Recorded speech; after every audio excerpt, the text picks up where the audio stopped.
cryf.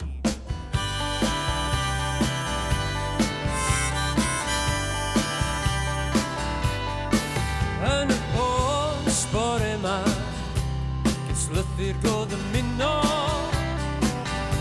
a cerdyn bach coch am roi fy ngwaed i'r aes di bod yn symo, a cefais i amlen wen personol cyfrinacho, yn deud faint o bres does gen i ddim, mae hyn yn anobeithio. Am yn llai na munud, mae wyneb y gwyn wedi wneud fi'n hapus ac yn fi. Dydi o ddim bwys faint mae'r stamps yn gostio, bydd y dar drwg yn dal i'w gael i'w bostio.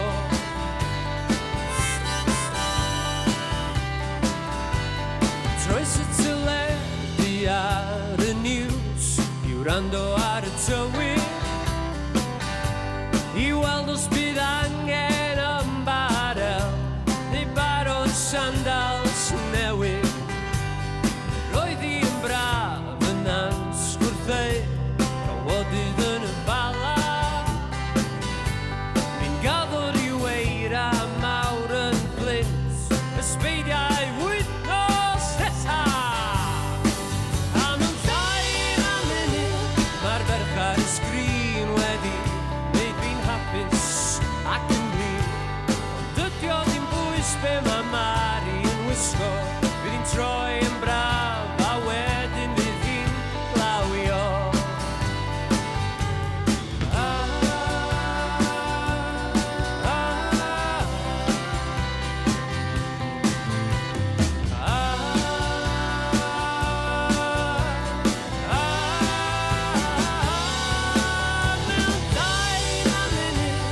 Ferch ar y sgrin wedi wneud fi'n hapus ac yn blin. Dydi o ddim bwys be mae Mari yn wisgo, fydd hi'n troi